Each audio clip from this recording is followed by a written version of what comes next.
I want to go ahead and say, I don't know why George and Mike thought that this was a good idea to put out online. I really do think that this is something that they should have spoken about behind closed doors. So let's go ahead and start off with the Bobby Lee stuff, because I thought this one was pretty insane. I try to make peace with this guy.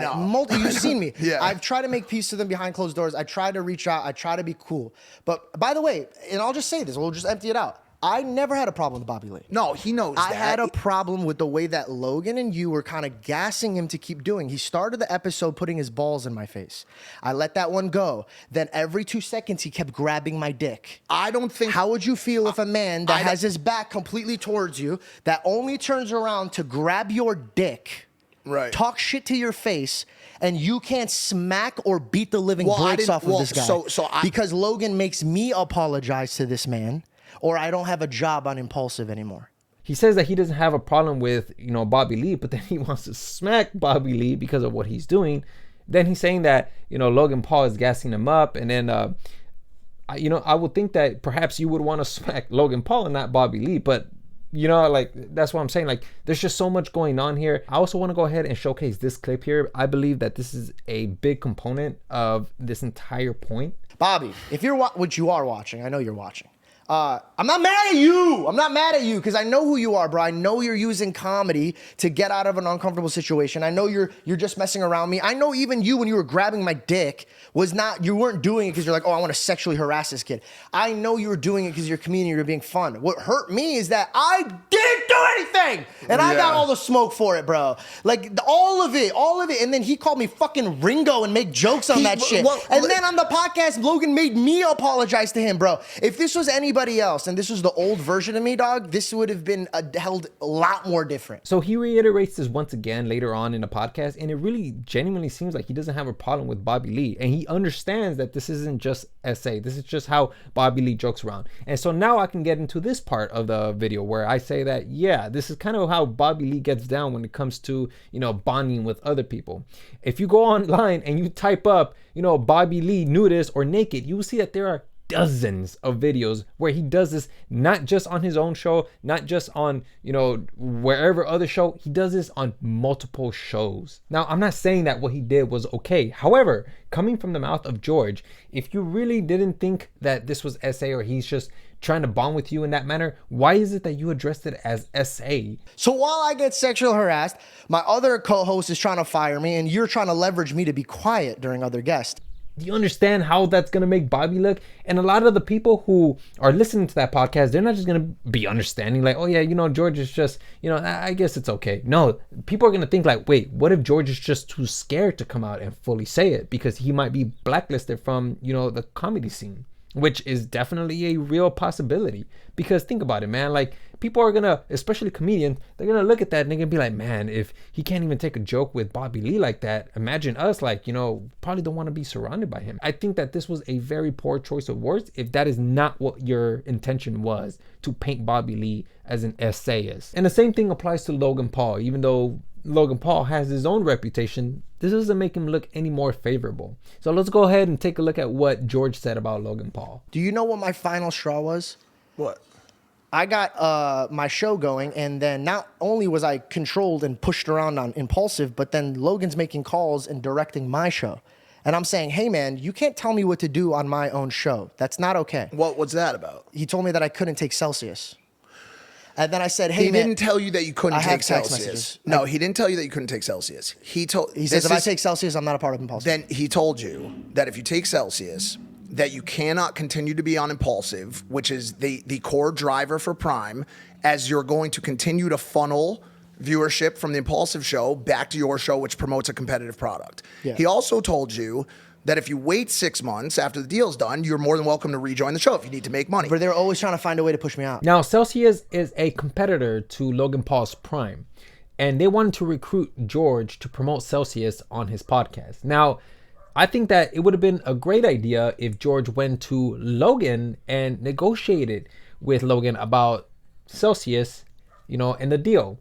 Logan could have potentially price matched it or even negotiated for something better. However, when George did approach Logan, it didn't exactly end in a happily ever after. When I get that call and I tell him, I go, Logan, I get it, bro. And I fully told him, I go, listen, man, like, I will take half the deal that Celsius gives me. Half. If you want to put it on the table for my show, a quarter, work with me. He says, I won't pay you a dime. You're here because of me. And then I said, well, what do you want me to do for my bills, bro? I got no money. And he says, go have your rich dad pay for it. Listen, that's fighting words, bro. Look at me. No, that's fighting words, bro. You don't bring up somebody's father. Would you say bro. that the way that you handled it from a word standpoint was mature, acceptable? What did I say? That I beat the fucking brakes off of him? Correct. If he was in front of me, I would have swung at him. But that's what I'm trying to say. We were at a point where no one was speaking properly to each other. So George gave Logan the homie discount, and even then, Logan said, I'm not going to pay you a dime. I mean, listen, man, that's not the only time that he's taking a jab at George, right? Where he talks about his father. As you will see, there are other times too where he takes a jab at George, and even to the point where, like, he doesn't even care if George comes out looking bad in the podcast. What did you want me to do about the Bobby Lee I don't know, maybe not tell me to shut up after I get sexually harassed. I didn't tell you to shut up. I never said that. I looked at Logan, I go, Logan, this is gonna make me look really bad. No. And he says, I don't give a fuck what you look like. Bro, come on, dog. You were standing right next to me when he said that. And that's another stab at George, which, by the way, George, did you have your back turned to Logan? Because if you did, then essentially he backstabbed you. Nah. What's most notable is what George and Mike discussed right after making that claim. Dog, nobody felt safe in that. You don't even feel safe in that. Okay. So, like, how are you trying to make it seem like what I'm saying is nonsense? It's not nonsense, but I just wonder... Am I making it up more in my head? Some of it has a life of its own. We'll use an example, bro. Like, I saw you go through hell over and over and over again. And guess what? It keeps happening. And it's the same thing that they put you through. I'm not going to mention what they put you through, but I watched and I would pull you aside and be like, bro, that's fucked. Like, you shouldn't be talked to like that or acted like that. There's always a butt of the joke. As soon as you left the show, who do you think became the butt of the fucking joke again, George? You. Yeah, the drug addict, 40-year-old, hairless loser. Okay? Not hairless anymore. So, correct. Well, I got a little more. Now, those clips are kind of cut up, but it still gets the point across, which is that now Mike is the one who's getting made fun of. And this is what his perspective is on the entire matter. I think that's going to come back at you when the day that you finally snap and you're like, all right, I'm done with this shit. And then you're going to see it for what it is. Because I already see, that's the thing. I already see it for what it is. So I don't have the same type of reaction to things happening. If Mike found a perspective that allows him to thrive in an environment like that, then that's great for him. However, unfortunately, not everybody's going to share in the same interest when it comes to his perspective. George as well is talking about how that work environment, a lot of people fear Logan Paul. Think about that, man. That is something that I've experienced, and I'm sure that you've experienced it as well. I've experienced a toxic workplace, a toxic work environment, and I can tell you right now, it is a place that I would have left almost 2 months in. That's how long it took me to leave my toxic work environment. Obviously, you know, it's not as easy as just leaving it because you have to think about your financial resources. And unfortunately for me, I was in a position where I had to leave it and leave behind the financial resources. I don't know what Mike is thinking when he says that he found a perspective that allows him to tolerate such behavior. Honestly, I do believe that eventually in the future, it is going to manifest.